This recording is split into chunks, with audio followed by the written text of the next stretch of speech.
Welcome to Aaradhya simple Telugu వంటలు. ఈరోజు మనం బ్రౌన్ రైస్ను ఎలా సులభంగా పర్ఫెక్ట్గా వండుకోవాలో తెలుసుకుందాం. బ్రౌన్ రైస్ సాధారణ బియ్యంతో పోలిస్తే కొంచెం ఎక్కువ సమయం పడుతుంది, కానీ సరైన విధానం పాటిస్తే చాలా రుచిగా మెత్తగా వస్తుంది. ఇందుకోసం నేను ఇక్కడ మనం వండుకునే గిన్నెలో 1 కప్ బ్రౌన్ రైస్ తీసుకొని 2 టైమ్స్ వాష్ చేసుకొని ఇక్కడ 1 కప్ రైస్కి 4 కప్స్ వాటర్ యాడ్ చేసుకోండి. ఎందుకంటే ఈ బ్రౌన్ రైస్ అనేది చాలా లేట్గా ఉడుకుతుంది, వాటర్ కూడా ఎక్కువ పడుతుంది.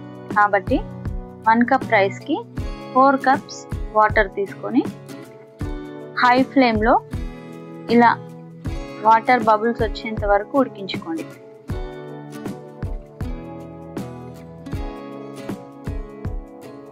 ఇలా వాటర్ అంతా దగ్గరకు అయిపోయాక స్టవ్ లో ఫ్లేమ్లో పెట్టుకొని కలపకుండా ఇలా ఉడికిన తర్వాత మూత పెట్టి ఇంకో 5 మినిట్స్ ఉడకనివ్వాలి. తర్వాత స్టవ్ ఆఫ్ చేసి 10 మినిట్స్ రెస్ట్లో ఉంచి 10 మినిట్స్ తర్వాత సర్వ్ చేసుకొని తినండి. Super tasty brown rice ready. Updates కొరకు వీడియోని లైక్ చేసి ఛానల్ని సబ్స్క్రైబ్ చేయండి. Thank you.